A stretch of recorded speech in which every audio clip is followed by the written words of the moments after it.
Just a very quick one for those of you who have picked up the new Lenovo IdeaPad 14 Pro.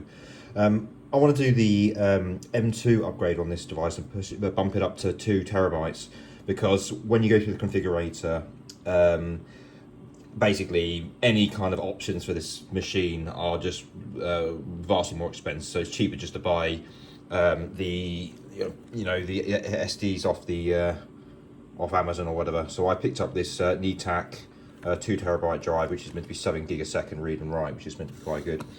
So just for those who are going to attempt this, it's actually pretty simple. So there are basically 4 smaller screws,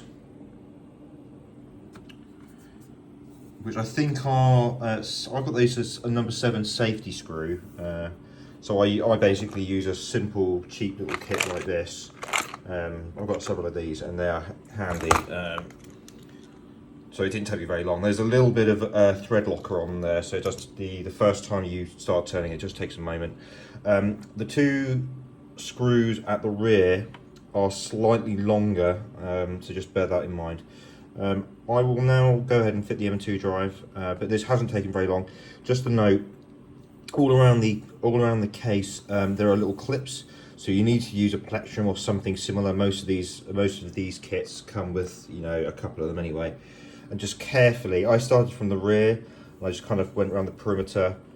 Just take your time, you don't want to force it. You'll hear it pop out as you do it, and eventually you'll get round and then this will just pop off, so that's fine. So fitting the SSD was a little bit more fiddly than I'd imagined. Originally, when you get the unit, it will come fitted with, I think this is a 512 or a 1 gigabit M2 drive, but obviously it's only a half size. I've gone and fitted a full size, I forget the exact dimensions now, but it's basically the common unit. Now, unfrustratingly, they've had to remove the M2's heatsink. Now, this is going to immediately void the warranty, which is sort of not ideal, but the drives now are so cheap that even if it does die, it's not the end of the world. Now, given the case is, I believe it's aluminium, I've added a little bit of thermal tape on there just to try and conduct any of that heat away best effort. Not too bothered about that, so we'll just sort of see how that works out. Worst comes to worst, I'll have to buy a new drive, which is better suited for this device. But basically, you do need to remove if it does come with a heatsink, you do need to remove it.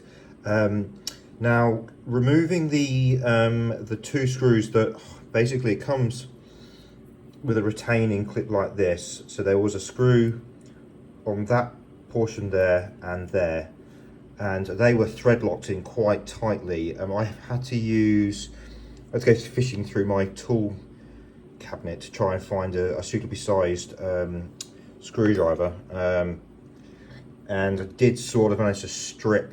And it's not really a big deal because obviously we were going to be using full size ones, but if you look at that, it's partially threaded, so just be careful if you're going to be doing this kind of upgrade.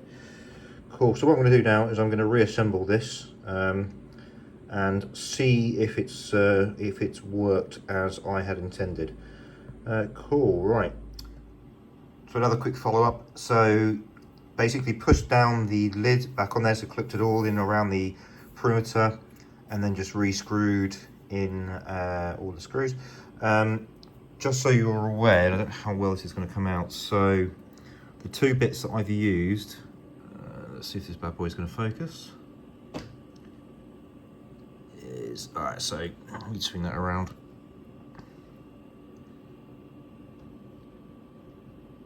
So I'll put this in the description below rather than try to read this out, because I'm looking through the same camera you are.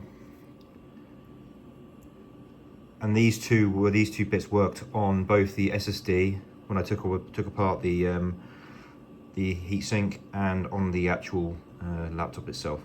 So next up is going to be to install Windows and potentially Linux a little bit later on. So let's see how that goes.